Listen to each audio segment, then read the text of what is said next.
The title of this series is The Whispers. The story is set in Akete, a fictional village located in the western part of Nigeria. Akete is known for its lush landscapes, ancient trees, and vibrant culture. The village is steeped in traditions, and its people hold a deep reverence for their history and the mystical forces that are believed to govern their lives. Adeola is a young, beautiful, and strong-willed woman in her early 20s. She is the daughter of the village blacksmith, who is respected but also somewhat feared due to his association with the ancient forge believed to be blessed by Adigun, the god of iron. Adigun is a handsome and charismatic young hunter known for his bravery and skill. He is well loved in the village, but he harbors a secret. He has been hearing whispers in the forest, calling him towards something he does not understand. Adeola is the village seer, an old woman with mysterious powers. She is known for her cryptic prophecies, and she holds a special interest in both Adeola and Adigun. Ayanfe is the spirit of the forest, who takes on the form of a young woman. She is the embodiment of love and nature, and she has been watching over the village for centuries. The story begins with Adeola, who is being courted by many men in the village but finds herself drawn to Adigun. However, Adigun is distant, preoccupied with the whispers he hears whenever he enters the forest. These whispers are a call from Ayanfe, the spirit of the forest, who has fallen in love with him. As Adigun becomes more entangled with the spirit, he starts to drift away from his human life, spending more time in the forest and less with the villagers. Adeola, determined to win Adigun's heart, seeks the advice of Adeola, who warns her of the danger of trying to compete with the spirit of the forest.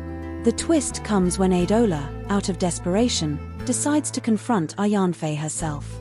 She enters the forest and meets the spirit, who reveals that she and Adeola are connected in a way neither of them expected. Ayanfe is the spirit of Adeola's ancestor, a powerful woman who once lived in the village but was sacrificed to the forest to appease the gods. In a final confrontation, Adeola must choose between letting Adigun go to the spirit world or breaking the ancient pact that binds Ayanfe to the forest. The choice she makes changes the fate of the village forever. The village of Akete had always been shrouded in mystery.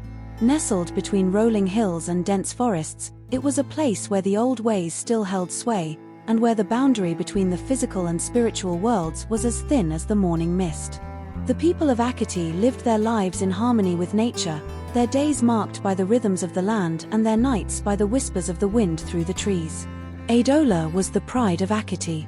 Her beauty was the talk of the village, her skin as smooth as the palm oil her mother pressed, and her eyes as bright as the stars that dotted the night sky. But it was not just her looks that made her stand out, it was her spirit. She was fierce and independent, qualities that were both admired and feared in a woman. Many men had tried to win her heart, but she had turned them all away. She was waiting for something or someone who could match her in strength and soul. Adigun was that someone, though he did not know it yet. He was a hunter, known throughout Akete for his skill and bravery. He moved through the forest like a shadow, silent and swift, his arrows never missing their mark. The villagers respected him, and the young women admired him, but he had little interest in their affections. His heart belonged to the forest, and lately, the forest had been calling him in ways he could not ignore. It had started a few months ago, on a night when the moon was full and the air was thick with the scent of blooming flowers. Adigun had been deep in the forest, tracking a deer, when he first heard the whispers. At first, he thought it was just the wind, but the sound was too deliberate, too directed. It was as if the forest itself was speaking to him, beckoning him deeper into its embrace. He tried to ignore it, but the whispers grew stronger with each passing day. They filled his dreams at night and his thoughts during the day, leaving him restless and distracted. He found himself drawn to the forest more and more, spending hours wandering among the trees, searching for something he could not name. The villagers noticed the change in him. He was still the same skilled hunter, but there was a distance in his eyes, a sense that he was no longer entirely present in the world of men. Some said he was bewitched, others that he had been chosen by the gods for a great purpose.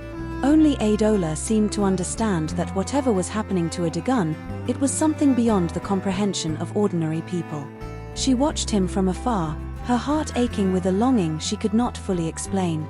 She had always felt a connection to Adigun, a pull that went beyond mere attraction. But now, that connection was threatened by something she could not see or touch. She could feel him slipping away, drawn into a world that was not hers, and it terrified her. One evening, as the sun dipped below the horizon and the village prepared for the night, Adeola made up her mind. She would speak to Adigun, confront him about the changes she saw in him. She had to know what was happening, even if it meant facing the darkness that seemed to be closing in around them both. She found him at the edge of the forest, sitting on a fallen log, his bow resting across his knees. He looked up as she approached, his eyes reflecting the dying light of the day. "Adeola," he said, his voice tinged with surprise. "What are you doing here?" "I could ask you the same," she replied, sitting down beside him. "You've been spending a lot of time out here lately." Adigun looked away, his gaze drifting to the trees that loomed around them. "The forest, it calls to me. I can't explain it, but it's like there's something out there, something I need to find." Adeola frowned. "What do you mean? What could be out there that you can't find here, among your people?" "I don't know," he admitted, running a hand through his hair. "But I feel it, deep in my bones. It's like a voice, whispering to me, guiding me." Voices? Adeola's heart skipped a beat. Adigun, that sounds dangerous. What if it's a trick? What if something is trying to lure you away? He shook his head. "It's not like that. It doesn't feel evil, just mysterious. Like it's trying to tell me something important." "Have you told anyone else about this?" she asked, her concern growing. "No," he replied. "I didn't want to worry anyone. And I wasn't sure if they'd believe me." "I believe you," Adeola said softly, placing a hand on his arm. "But I'm scared for you, Adigun. I don't want to lose you to something we don't understand." He looked at her then, really looked at her, and for a moment, the distance in his eyes vanished.